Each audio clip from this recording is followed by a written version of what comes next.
Hi, and welcome to a new episode of Fast Talk from Kahn Media. This is the first one we have done in the past couple of months, and we are excited a year later, after our very first episode, to reconnect with many of the original panelists and a new one to talk about what has happened over the past year, what's been happening in their businesses, what's been happening in the market, and what their predictions are for 2021. So we're really, really pleased everyone's able to make time. I know it's a really busy time of year right now. So we want to thank all of our panelists. And so let's get right to it. Our first panelist is Johnson Barrick, the Vice President of Sales and Marketing with Aeromotive Fuel Systems. We also have Rick.love, who is the newly named President of Vintage Air. So congratulations, Rick. We've got Nancy Ring, who's in charge of business and finance at Ring Brothers. We have Kim Pendergast, who's the CEO of Magnuson Superchargers. And we have Melanie White, the President of Hellwig Suspension Products. So thank you all very much for joining us today, and just appreciate the time. So let's kind of just dive right in. I'm very fortunate to call all of you friends and colleagues, and several of us have served together in SEMA. It's been a long year, and it's been kind of a weird year.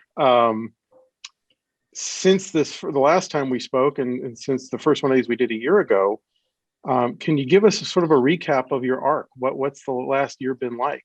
And Mel, do you want to kick things off?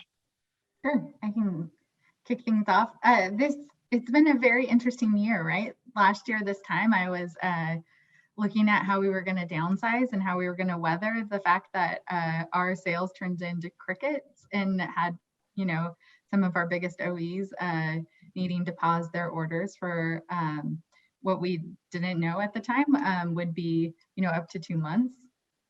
So it was very interesting, right? And the rules, laws, all of the things were changing quite a bit. So, and right now we are doing the exact opposite. We are managing huge amounts of demand, which is super fun, right?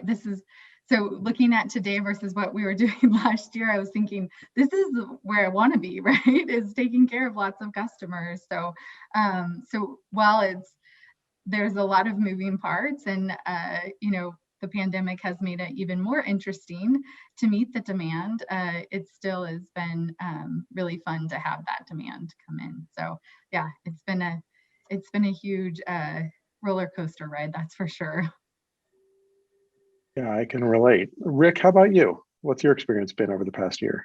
I think like most of us, like Mel said, at this point last year, things were pretty quiet, and we went through a few weeks so the phones were pretty quiet and all of that, but things rebounded pretty quickly. And we were trying to respond quickly as far as how we were going to handle the threats of the pandemic, like everybody was, that initial flattening of the curve. And we went to 2 shifts pretty quickly. I think you talked about that before. We split our people up into 2 shifts pretty quickly and tried to do everything we could to keep distance between them and everything. And we've been really fortunate through this whole event, I guess you'd call it, through this whole event, that our sales have stayed strong the entire time. In fact, like a lot of other people, we probably had a record year last year. So the sales end of it has been good. The supplier aspect of it has been an absolute nightmare, especially lately. I thought once we kind of got through the summer, we'd be through the worst of this last year, and into this year. But now we're really having supplier issues right now. And we will definitely get into the supply chain thing today. That is, I think, a huge issue for a lot of companies. Nancy, Ring Brothers, car builder, also parts manufacturer. What's your arc been like over the past year? Well, on both sides of it, it's been like through the roof. It was the strangest thing, like everybody else. We initially pulled our horns in and thought, we better be careful here. We don't know what's going to happen if people are not working, you're not going to have any money. But we've seen record growth in our parts business, in addition to the cars. While everybody was not working, they were looking for something to do, and they wanted to get cars built. So we're trying to figure out how to expand fast enough to handle all that demand. It's a great thing. You hope it'll last. And like you said, the supply chain, the rapidly increasing prices, the inflation is also starting to hit really hard right now. So, but yeah, for the most part, it's revenue wise, it's been a big boon. Hate to say it, but that's the reality of what we're experiencing. Oh, it's good. It's a blessing, I guess, right? Yeah, sure. Kim, you have not joined us on one of these before, so if you could give us kind of a little recap of your business and sort of what the last year has been like, that'd be great. Roller coaster. That would be polite. Yeah, so we make superchargers. That's pretty narrow. We have 125 products, but they're all superchargers. And we were out of the box in 2020, first 2 months. I mean, we were just hitting it hard, and then echoing what all of you have said, February and March was really not a good time for us from a sales perspective. And we just made a decision that we were going to keep everybody employed until the floor was swept in every corner and every bolt and screw and manifold was put together into a final supercharger. And until that happened, we were all going to stay and we were going to all hang together. And frankly, as some of you know, I live in Connecticut, but I just stayed in California where the business is through that time. And there were, it's hard to even remember what we were trying to learn in terms of how to deal with COVID and how much spacing and where to get masks and what kind of mask. I mean, things that today we don't even think about because it's so commonplace, despite the fact that CDC and others may not have gotten it figured out. I think business people got through a rhythm, and I think our employees got through a rhythm of what they were comfortable with and allowing for flexibility in our business for different employees. Like the reality that someone may have an elderly relative living at home. You're going to treat them differently than you would someone who's single and home and feels safer at work. So we allowed for that. We learned, again, I'm sure I'm echoing everyone else's experience, but we learned a lot about who can work remotely, who can't work remotely, how do you do that? We had the IT resources. We were really lucky that we had changed our IT firm before this happened. And if it had happened a year earlier, I hate to think what would have been the repercussions, but we had a really good firm who helped us. And the interesting thing to me is we have supply chain issues now, but the reality is for a number of months we were pulling them through because, short-term supply chain issues, you can rob from Peter, you can pay Paul, but at some point down the line, you have stripped your supply chain and they can't air freight in, they can't help you out. And the mullahs that the OEMs were doing where they took a week off here and there to save, not really because they were going to go out of business, but because they wanted to have better financials, start impacting, I think, probably all of us, but certainly us in terms of our parts. And the pressure on the organization has been extraordinary in terms of their ability to deal with that. We literally, across the operations, have people doing everything they can to finish a product as far as it can be finished, and then waiting for that one part to come in to get that order out. And really having to manage very flexibly and work with our customers and getting our customers to understand has been very, very stressful across the board. But as you say, Nancy, who's going to complain about this kind of a problem where we had the best year of our lives? But then you sit there and say, as leaders, how long is that going to last? Well, and we're going to try and bring out the crystal ball today. So we'll talk about that a little bit. That's the $6 million question. Johnson, I'd love to kind of hear your take, and also you guys, the company you work for has had quite the arc in the last 12 months. So can you talk about that a little bit? Sure. So we've had very similar experiences as everybody here, but I'll say the year and I guess year and a half now has been strange. Obviously, we were scared to death at the beginning and had strong sales, and then to throw a wrench in it, we were sold into private equity in October. So even more strange and going through that. And then, but we were able to finish 2020 with, double-digit growth. And then it's crazy. You go right into 2021, and I think everybody kind of thought, hey, January 1st, things are going to be different. COVID's going to be over or whatnot, but it's not. I mean, with the stimulus checks, people get that stimulus check and they start buying fuel system components. And we've had just crazy growth in Q1 to where we can't even believe it. Luckily, we do manufacture the majority of our products here in the United States, so we haven't had a true supply issue. Obviously, some one-offs here and there we have, but it's been extraordinarily strong. And COVID's been awful for a lot of people, but for our industry and especially our business, it's been great. So that's kind of where we're sitting today. And how has the transition of ownership affected you guys at all? Has it been, or has it been a non-issue? Honestly, it's been a non-issue. Obviously, there's more meetings, some more reporting, but the day in and day out has stayed the same. The core senior leadership is the same. We haven't lost any employees. We've only added employees. And so it's been a truly a great experience so far. And it's only helped us kind of give us the tools during all this to succeed. And that may be because nobody's traveling too much, so they haven't came and visited us very often, but things are great and on the up and up. Good. So, it's interesting because I think it sounds like we were all on the same page that when, March hit, I think everybody went, oh my gosh, this is going to be like 08, 09 all over again. And obviously it did not affect everybody equally. And hobbyist industries benefited. The automotive aftermarket is one of those. Baking, fishing, RVs, big ticket items, boats, pretty much anything that's sort of a hobby seems to have really flourished. And, as we all know, if you're a restaurant or bar owner or in commercial real estate, you probably had a much tougher year. So I'd say that we're fortunate that we're in an industry that seemed to flourish during all this. So, all of you are in manufacturing, and it's become, I think, pretty common knowledge, even to the consumer who calls Summit trying to order parts and is told some of their favorite stuff is, on back order.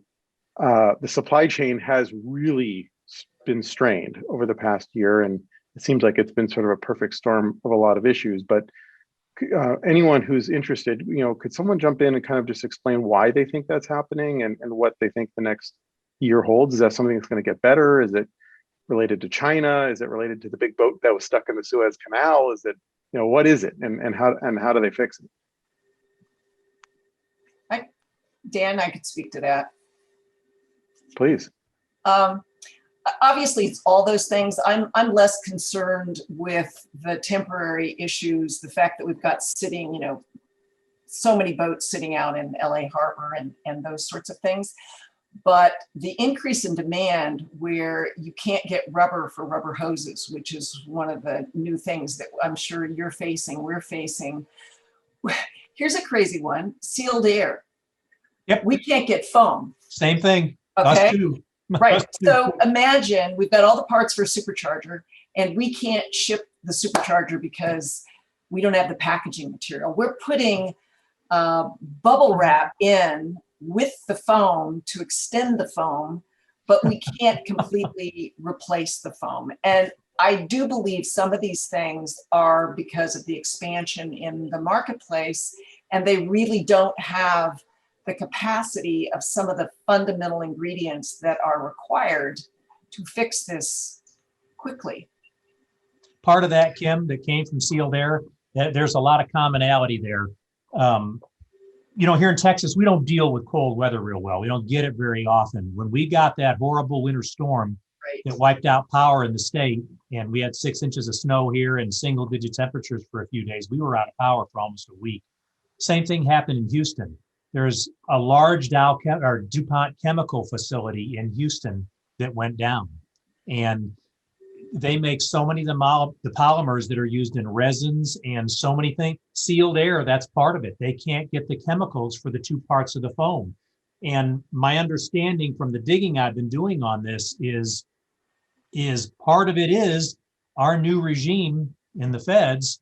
Once these chemical plants went down, just like some of the oil refineries, the EPA was quick to rush in, and they're making them jump through hoops to restart these facilities. Most of them are getting back online now, but they were down for many more weeks than they would have had to be because of the weather, because it was an opportunity for government to get involved.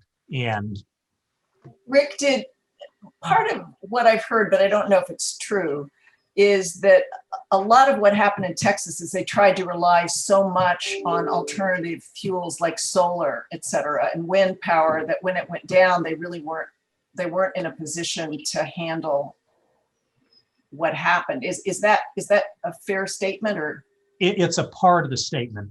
One of the things Texas did, whether it was right or wrong, is they unfortunately, for February, a lot of the power grid was taken over by private companies, for-profit companies, and which worked well when everything was good. But with so many government subsidies available for things like wind power and solar and all of that, these private companies were shutting down perfectly good natural gas power plants and shifting the load to solar and wind power. There's lots of wind farms in Texas now that there weren't before. And again, all this was great as long as everything's fine. But once the big problem that we ran into here, like in my neighborhood, we don't have any gas. It's fully electric. There's so many places that are fully electric, and most of the houses are heat pump operated. Anything below 20 degrees, that heat pump's useless. Right. You have to kick on these heat strips, which are basically like running a welder. So you have everybody in this whole neighborhood and expanded everywhere running heat pumps or running their heat strips and their heat pumps trying to get warm inside the house. And that demand just shot up exponentially because of that. And some of the wind farms, they had problems with the petroleum-based lubricants in those windmills that shut them down. And then the solar stuff went down. So now instead of because I think at one point they were nearly 40% reliant on wind and solar in the Texas power grid from this private company.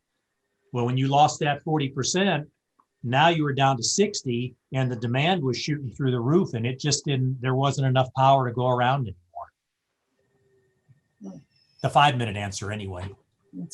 So regarding the supply chain thing, and this is me asking as a marketing guy who's a complete neophyte on supply chain management, but it seems like over the last decade or so, a lot of manufacturing companies, my wife worked for a long time in aerospace as a supply chain person, so I've kind of heard her talk about this.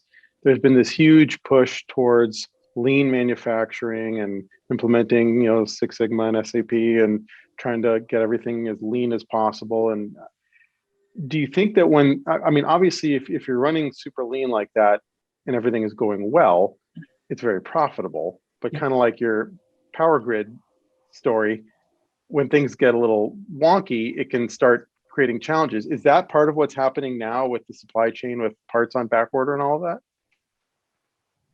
Exactly. That's happening to everybody. I hate to jump in again, but that's what's happening to everybody.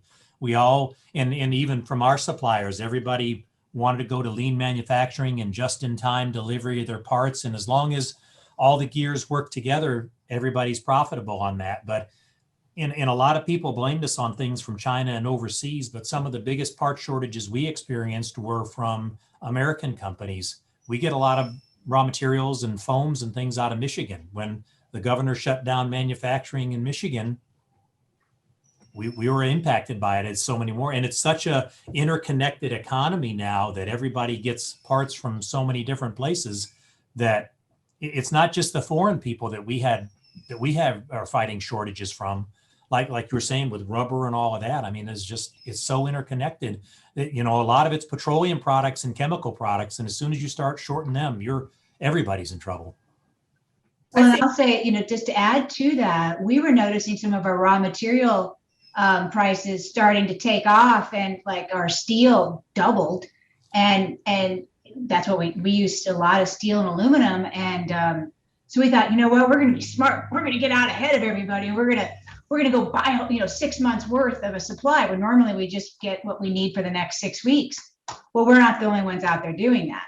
So we're stockpiling, and everybody else is going, we got to hedge against it. I got a contract for this, and I didn't expect my raw goods to go, my raw materials to take off. So we got everybody doing that. So that's not even adding, that's in addition to the increase in just sales that we're all experiencing, volume and demand. now we're, all trying to hedge against controlling the cost, that we all are pretty understanding that we're gonna experience inflation here in the probably short near future. So then what's gonna happen? I think that's all compounding the supply chain issue. So can I jump in real quick? And I apologize, Dan. Is anybody doing a mid-year price increase because of raw material? We are. The pricing going up? Is anybody looking at that? You have to give a 3-month notice though to all your distributors. Right. So, yeah, we have to. No, we're doing the same. We're doing a 90-day notice mid-August because we're just forced to. Everything's going up on us, and sadly, it's something we have to do. Yeah. So you heard it here first. Buy your Aeromotive fuel pumps as quickly as possible. Before August 1st, please.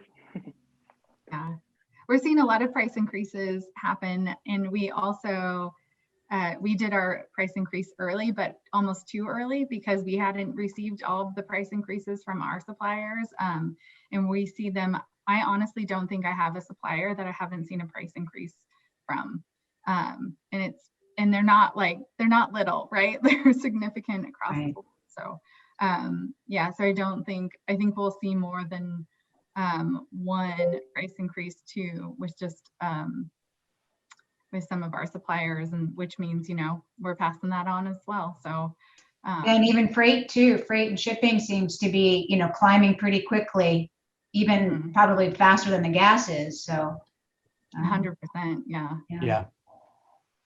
So Mel, you're in two worlds. So you do a lot of OEM and aftermarket work, but you also do a lot with the RV industry and that whole thing. And we've talked to Bob Rogers from Lance and some other RV industry people in past episodes of this thing. And I am continuously flabbergasted with the growth in that market. It is unbelievable. What are you hearing from the OEMs on that side? I mean, I know that the sales been strong. Are they having back order issues? Are they seeing any kind of softening, or is it still just going like gangbusters? What's happening there? I think it's the chain, right? Like they're having some supply chain issues. So then they're asking us to hold orders and things like that from the like the OE side on the RVs. So we are seeing some softening, not because the demand isn't there, but because of their own supply chain issues. But that market continues to have incredible demand, and a lot of people have switched, to that sort of vacation versus a flight to Europe or something. So we're seeing a lot of new people in that industry. We're seeing a lot of demand on our OEs, which is interesting as well, right? Just keeping up with those changes. So in all these markets, automotive aftermarket, performance, even the kind of repair and replace side of the automotive aftermarket, RV, all of this, motorsports, I'd like to hear from all of you. What do you think is going to happen in the next 9 months? I mean, is this one of these things where, we're talking about inflation and there is some worry of market saturation? The stimuluses, I think, are probably going to dry up pretty soon. COVID is hopefully kind of getting under control and things are going to start opening up again. Is this something where we're going to then see sort of a dry spell, or do you think this has introduced so many new people to these lifestyles that it's going to maintain momentum? What do you think? What's your prediction? And we can start with anyone. Rick, if you want to sound off. Oh, go ahead. Go ahead, Rick. No, go ahead. Go ahead, Johnson. No, I went back and forth for a long time, but I generally think this is our new normal. I don't think it's going to dry up. I believe this era has introduced so many new people, younger people even, to our industry, and I think that's going to continue to grow. I think as things open up, people, I know we'll talk about it later, are going to start going to more events, more racing is going to happen, more spectators. And I just think all of it combined this is going to be our new normal, and it's going to be a very good thing for the industry. I was concerned, as probably everybody, about the people my age and younger. How do we bring them over to the automotive aftermarket? And I think this has done that, because people were sitting at home and they were watching the Street Outlaws. They were, hey, I need a new hobby. Let's restore an old car, or whatever that may be. And so I generally believe and hope at the same time that this is our new normal and it's not going to dry up. I think Johnson's right. I think it's going to stay busy. I am a little concerned with some saturation, especially depending on what happens with some of these rather major changes that the new regime is talking about in our economy. I mean, when you start talking about increasing corporate taxes from 21% to 28, 29% again, that has an effect on everybody down the line as far as price increases and all of that. So I see that coming. I know most of us here go through warehouses, do a lot in warehouses and everything. And, you know, as our back orders have grown, our inventory orders from the warehouses have gone up to kind of combat that. So they have things on the shelf. And, you know, I think everybody in our industry is seeing large stocking orders from the big warehouses, which means they're selling it. They wouldn't be continuing to order stuff if they weren't selling it. But I am a little concerned about, you know, if inflation starts to come in, I'm more concerned about consumer confidence than anything else. Because as long as people are somewhat confident, I think we're all in good shape. But if you start to scare people again, that's when I start getting. But I still think it's going to be that being said, I still think it's going to be a good year all the way through. Awesome. Kim, what's your take? Well, since you're a marketing guy, I'll start with this. I really don't think I fully understood how we were being outmarketed by the service industries. I was very focused on our competitors, and I don't mean this year, but I mean the last decade that I've been with Magnuson Superchargers. I was focused on our competition. I was focused on the market. I was focused on what was happening and what consumers enthusiasts needed and wanted. And I think the COVID made it very clear to me that I was being outmarketed by Disney World, by Eating Out, by Delta Airlines, et cetera. And with them out of the market, it opened up the opportunity for a bigger awareness and thinking about our products and what we do. And I don't think that they are going to come back fully and quickly. I think we have this year to work it through, but they will eventually come back. I think there's always some change that stays and resonates with people and becomes part of the new normal, but I do think they're going to come back and they're going to market, and there's going to be people that want to go on vacation and do things. So I'm less concerned for this year, but I am very concerned for our longer term future. And largely, and I think we mentioned it earlier, I'm concerned about things that the government's going to do to inhibit our right to modify cars, and therefore the ability for us as businesses to do what we do, no matter what our enthusiasts may hope for. Spoken like someone who's running for the SEMA Board of Directors, which I am not allowed to comment on, but Mel, what's your take? Yeah, I think I'm the same as you guys, right? Like, I think that there's a new normal, there's a demand, especially a bunch of people just got into RVs. It's a new lifestyle. I think they're going to give it a go for a while. So it definitely has that positive trajectory for us.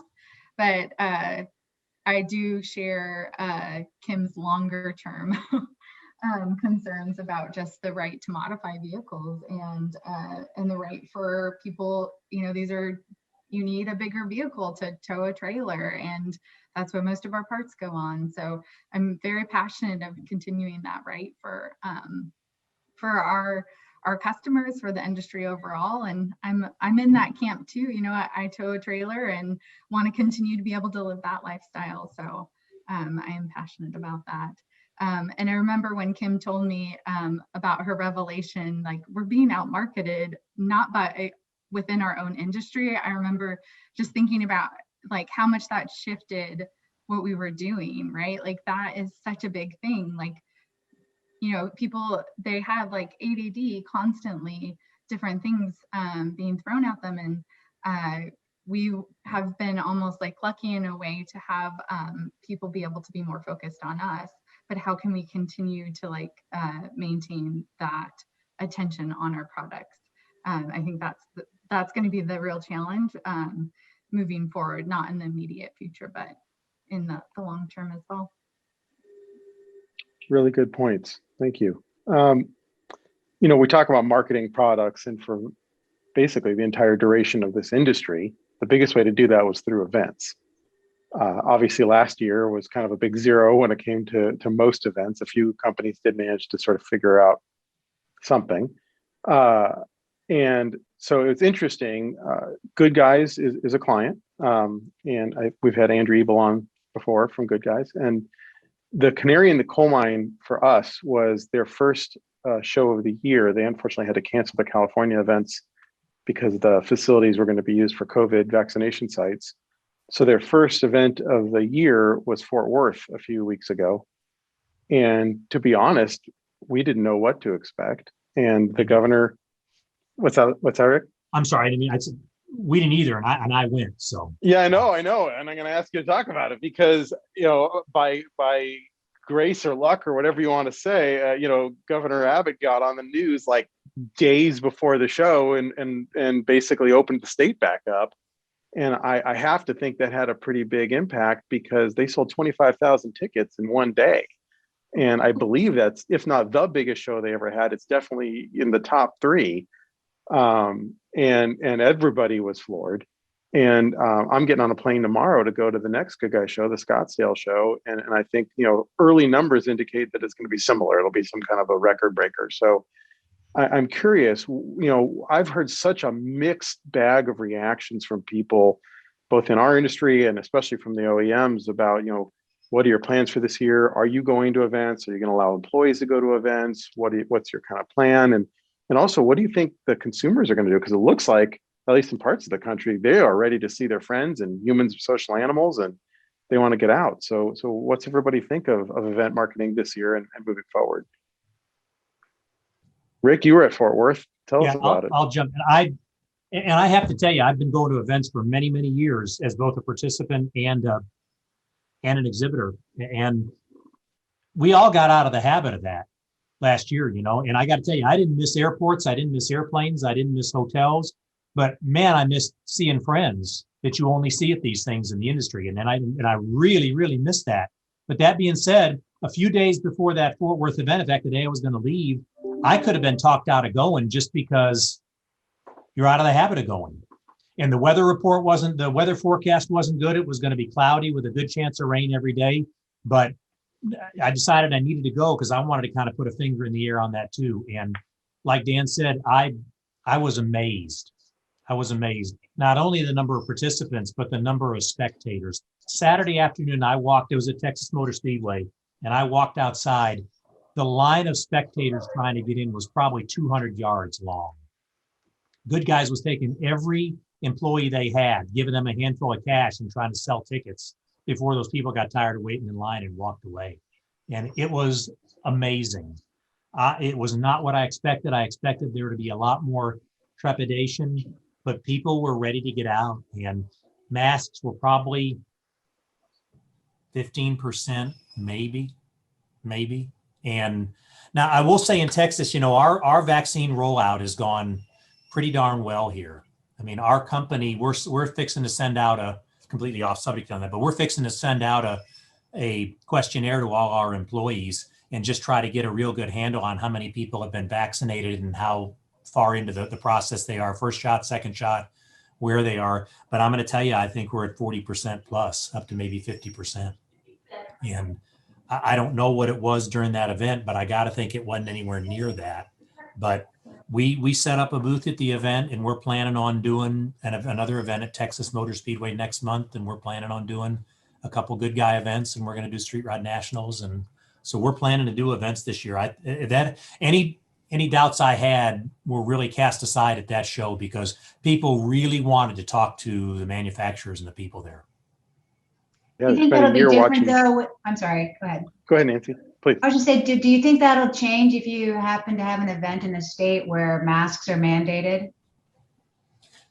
They were mandated in Arizona for the fall, good guys, and they also limited the number of people that came in, and they still thought it was a pretty successful event. But that is definitely that's definitely if it's a more stringent mask state, it certainly could But man, I just said that event convinced me. And just look at Barrett Jackson was busy, and the Mecum auction was busy. Their sell through was really good.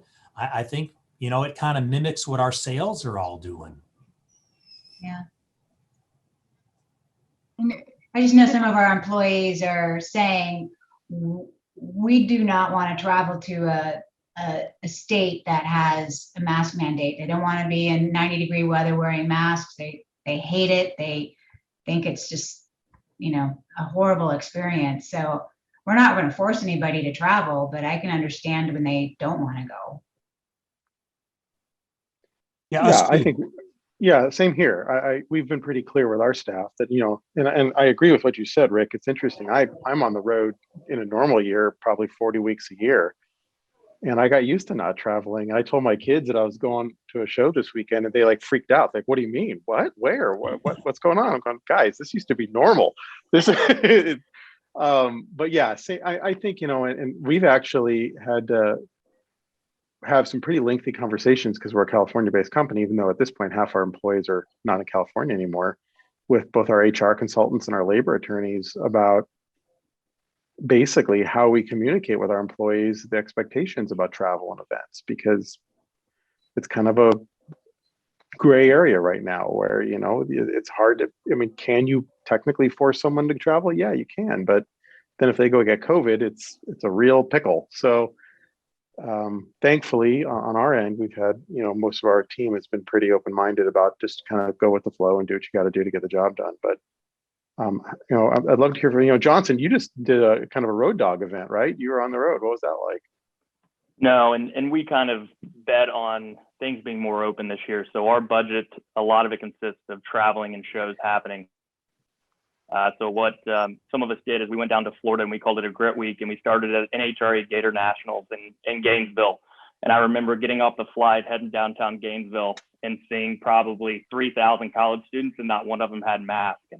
And that was the next week of what we kind of had. But we were at the Gator Nationals, and like Rick said, I think 15% of people probably had masks on. Everybody else did not. And it was probably a record crowd. It was great to see. Everybody was happy just to be back at the racetrack. When we were visiting customers, it was clear they hadn't seen people in months and months, and they were so excited to see us. They were appreciative. They wanted to talk to us even longer than normal. And so we're going to be traveling in 2021, and I would highly recommend it because people want it, and it's something out there. And it was great for us this trip. We'll be doing Good Guys and definitely SEMA and PRI, and it's going to be a busy year, but I think getting back out is important. What we've told our staff is if you feel comfortable traveling and you're okay, do it. If you don't, that's okay. We'll get the people who are more comfortable with it to travel, and we're just going to do it right by everybody. But at the end of the day, being out there is going to continue sales going up, so we need to be out there.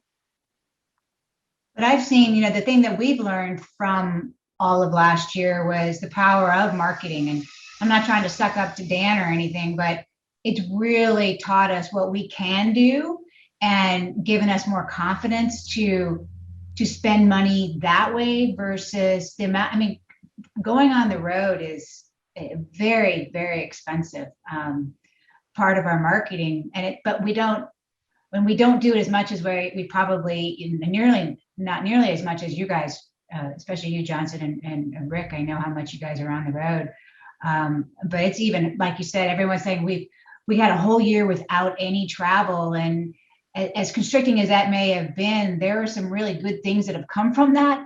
And we've all been able to stay focused, and you get quality time with family, and you learn how to do stuff you haven't taken the time to do. So there's a DIY aspect to what last year taught us, sticking a little closer. So I'm still torn about, how much more do we want to put that direction? If we can see a bigger return with the digital dollars for, I don't know, we haven't really pushed that issue too much yet. We're not that far ahead on our planning. We've kind of keep delaying, kicking it down the road, thinking, well, we'll deal with it next week, but I know it's kind of nipping at us. So Nancy, you gave us a really interesting transition, because I know we're kind of running a little low on time, and I want to give everyone a chance to discuss this next topic. You know, I think everybody hopefully, learned something about themselves, about their team, about their company, or as a manager in the past year. For me, I was hardcore. Everybody is in this building. I can walk around and talk to every employee. I can look them in the eye. I need to see what they're working on. There was no such thing as work from home in my world up until a year ago. And I was sort of forced into it like everybody. And I have learned to trust the process, and I've learned to trust my people. And we've been pleasantly surprised. I mean, we've had IT headaches like everybody else. We nuked a server about a week into the pandemic, which caused my temples to go gray. But otherwise, it's been, like you said, Nancy, I've had more time with my family. My employees seem happy. Everyone's been, if not as productive, probably more productive than they were before. And just learning that I can just trust people to just be adults and be responsible and get their job done, and no one has to stand there and watch everybody. They just, we have, had to kind of learn continuously how to communicate with each other in an effective way over Zoom. But I think that particular lesson is going to probably stick around for us. And I'd love to hear from each of you kind of what you sort of learned during this process, and if any of these things are going to kind of continue after COVID is in the rearview mirror. I'll hop in here. For us, we never, same Dan, we always came to the office to do our work.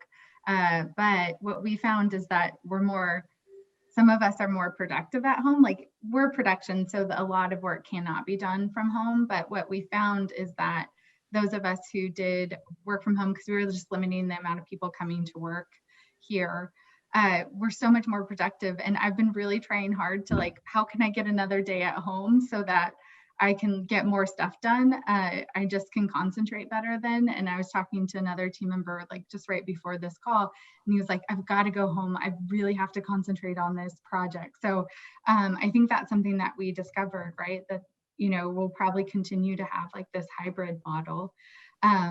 But one of the biggest things I think for us, because we do have production that, like, I will continue, is that we communicated, and like we over communicated in the beginning, and I continue to like communicate regularly. So myself and our director of operations, we each pick a day of the week to come in, and we go to like the 5 o'clock huddle, the 6 o'clock, the 7 o'clock, the 8 o'clock huddles. So we're there and we can communicate anything that we need to, as well as be there for any questions that folks have. And so right now, the good news is, people are hearing really negative things in the news, and we can continue to remind them, like, hey guys, we've got demand. Here's what it looks like 30 days out. Like, there's a lot of work to do. So I think those are the kinds of things that, like, I've learned that will continue. The same as, it's pretty nice to be home more often. I had a pretty heavy travel schedule. So yeah, but I think the communication is a big takeaway. Great points. Thank you. Kim, how about you? Well, I'm sort of the reverse. I left corporate America in '84, and I was at home at a pine table with a little phone on the call, pretending I had a big office. So this idea of working remotely and working with people in different places was the norm. And so I was really comfortable with it, but I really have learned that there's some people who don't work remotely very well. And they need a lot more guidance. They need a lot more structure. They need a lot more discipline. And of course, obviously there's certain jobs that cannot be done remotely. So when you're hiring, you have to kind of think about that person, whether you're going to be able to provide the supervision that person needs. And I think the other thing that we may be missing is that during the pandemic, there was nothing else to do. So you were at home and you wanted to work because, you know, you could only pet your dog for so long, and you maybe want to get away from your kids, and you can't go outside. So people really worked very diligently. When people begin to have other alternatives of going out to dinner and going places and being with their friends, they may not be as diligent over time working remotely. So I think there will be a hybrid model, but you need that, you know, as you say, with social, you need that touchstone, you need people working with you, and you need to continue that personal relationship. And the amount of information you gain by the overhearing a conversation that you may not have been a part of, you cannot replicate that with an email or a Zoom call. You just can't. And I've always found that to be key in managing just the little things you overhear between conversations, or I don't know, you just, I used to work from home 100%. And when I finally did come back into the office, or come into the office when my kids were old enough, it was like, oh my God, there's so much stuff you didn't know that, you know, was going on, because no one remembers. It's not a deliberate, intentional way to not communicate, but you just aren't in the loop. And I think to be a good manager, you really have to keep your finger on the pulse and be able to have that. You can read people between the lines. That's what I think is missing with all of these things. You're just missing that kind of mixed message, maybe, that is valuable to be identified, to maybe head off a problem, or, you know someone needs additional training or what have you. But I think I do wonder in time if that is the hybrid is gonna become less appealing as maybe productivity goes down, or communication relationships start to break down because they're missing that people contact. Nancy, I think you hit the nail on the head. We sent our technician home. He lives an hour and a half away. It made sense. His job's on the phone. He did phenomenal. He worked longer hours. He was great. But what we realized is that day to day, like, he didn't know about new product we were releasing, and we didn't think twice about it, because we were like, oh, he's doing great. He's doing great. And then he calls me one day and he's like, wait, when did we come out with the 11 to 17 Mustang drop? It's like, well, what are you talking about? And it's like, he's not here. He's not seeing it every day. And then they think you're doing it deliberately. Then they feel like, wait a minute, are you trying to get rid of me? I mean, it just can kind of snowball into something you don't want to happen. Absolutely. And so, yeah, now it's like a 3 and 2. So he's in the office 2 days, he's at home 3 days. So he's happy at least 3 days a week, but he's got to be here some. And I think that's what taught us. The word, I think, is detached. That's what we've run into as well. I mean, we've had sales and tech guys working from home, and you start to get detached when they're here every day. They interact with other people here. They see the new products you're working on. They see all of that, and you can't replicate that in a Zoom call. To me, you also lose a little bit of the sense of camaraderie and that sense of community of the other people that and that's, I think Mel hit a really good point initially with the communication. We've tried to do that. And I was here every day. I mean, I was here 10, 12 hours a day, every day from March on. And my feeling was always, when we had our split shift, I wanted our people here to know that we're not expecting them to do anything that we wouldn't do. That I'm not going to work from home expecting them to be here, because we're a manufacturing company, Mel, like y'all are. And Justin, I mean, Kim, same way.